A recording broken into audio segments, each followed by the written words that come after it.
मित्रों, अब जरा आयरलैंड का उदाहरण देखें। आयरलैंड के होम रूल का इतिहास क्या दिखलाता है। यह सभी जानते हैं कि आलस्टर के और साउथ आयरलैंड के प्रतिनिधियों के बीच जिस समय समझौते की बात चल रही थी, उस समय वहां के प्रतिनिधि रेडमंड ने पूरे आयरलैंड के लिए एक समान होम रूल शासन पद्धति में आलस्टर मिलाने के उद्देश्य से उसके प्रतिनिधियों से कहा था, जो भी राजनीतिक सुरक्षा आपको पसंद है उन्हें मांग लो, वे सब आपको दी जाएंगी। आलस्टर वालों ने क्या जवाब दिया? उनका जवाब था कि भाड़ में जाए आपकी सुरक्षा, हम किसी भी शर्त पर तुम्हारे शासन के अधीन नहीं रहना चाहते हैं। जो लोग भारत में अल्पसंख्यकों को दोष देते हैं, उन्हें विचार करना चाहिए कि यदि अल्पसंख्यकों ने यहाँ भी वही ढंग अपनाया होता जो आलस्टर ने अपनाया था, तो बहुसंख्यकों की राजनीतिक इच्छाओं की क्या दशा होती। आयरिश होम रूल की तरफ से आलस्टर के व्यवहार को मुख्य रखते हुए यह भी बिल्कुल साधारण बात है कि भारत के अल्पसंख्यकों ने उन बहुसंख्यकों जिसने बहुत राजनीतिक समझदारी का सबूत नहीं दिया, उनसे शासन में अधीनता को इस शर्त पर स्वीकार कर लिया है कि उनके लिए कुछ सुरक्षा का फैसला कर लिया जाए। खैर, यह तो एक इत्तेफाक की बात थी। खास मुद्दा तो यह है कि आलस्टर ने ऐसा व्यवहार क्यों किया। जो उत्तर मैं दे सकता हूँ वह केवल यह है कि साउथ आयरलैंड व आलस्टर के बीच सामाजिक समस्या थी, अर्थात रोम कैथोलिक और प्रोटेस्टेंट लोगों के बीच एक सामाजिक व जातीय समस्या थी। यह असल में एक जातीय समस्या थी।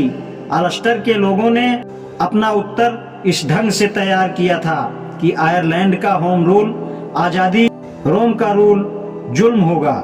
यह केवल एक ही बात का दूसरा ढंग है, लेकिन कैथोलिक और प्रोटेस्टेंट लोगों के बीच जातिपात की सामाजिक समस्या थी जो राजनीतिक समस्या को सुलझने नहीं देती थी।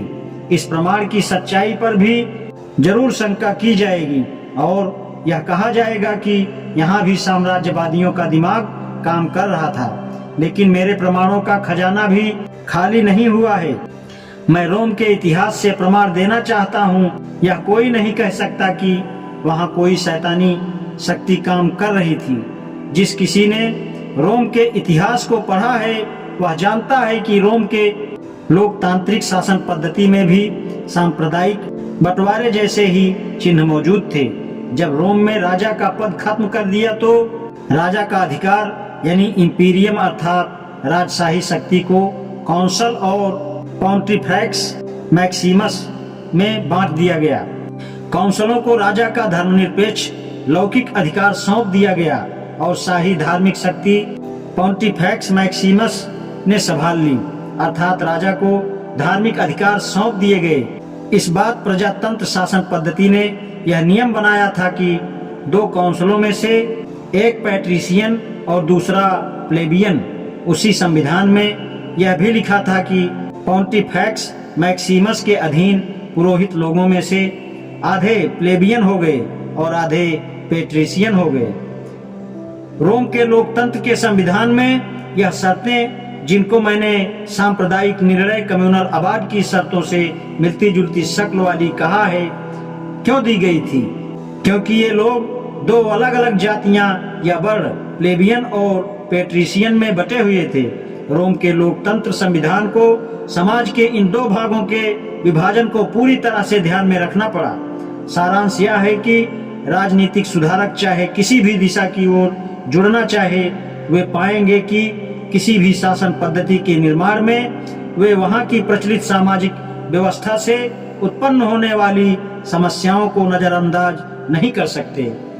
अपनी इस सच्चाई के समर्थन में कि सामाजिक व धार्मिक समस्याओं का राजनीतिक संविधानों पर प्रभाव पड़ता है और गहरा संबंध है, मैंने इसके पक्ष में जो उदाहरण दिए हैं वो बहुत विशेष हैं, लेकिन यह नहीं मान लेना चाहिए कि एक का दूसरे के साथ सीमित संबंध है। इसके विपरीत हम यह कह सकते हैं कि इतिहास में सामाजिक और धार्मिक क्रांतियों के बाद ही राजनीतिक क्रांतियां हुई हैं। मार्टिन लूथर द्वारा शुरू किया गया धार्मिक सुधार यूरोप के लोगों की राजनीतिक आजादी का अग्रदूत था। इंग्लैंड में नैतिकतावाद के लिए सुधार राजनीतिक आजादी का कारण बने। उनके कारण अमेरिका आजादी का युद्ध जीत गया। प्यूरिटेनिज्म ने नए संसार की नींव रखी। प्यूरिटेनिज्म ने ही अमेरिका की आजादी का युद्ध जीता। यह एक धार्मिक आंदोलन था। यही बात मुस्लिम साम्राज्य के मामले में भी सत्य है। अरब देशों के लोग राजनीतिक शक्ति बनने से पहले हजरत मोहम्मद साहब उनमें एक पूर्ण धार्मिक क्रांति पैदा कर चुके थे। भारतीय इतिहास भी इस प्रमाण का समर्थन करता है।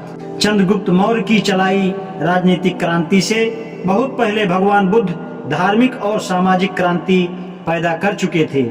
महाराष्ट्र के साधु महात्माओं द्वारा सामाजिक और धार्मिक सुधार के बाद ही शिवाजी राजनीतिक क्रांति ला सके। सिखों की राजनीतिक क्रांति से पहले गुरु नानक सामाजिक व धार्मिक क्रांति पैदा कर चुके थे।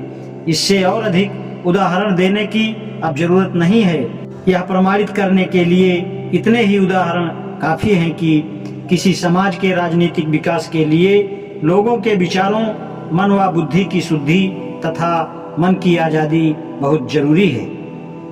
आज इतना ही, शेष कल। धन्यवाद।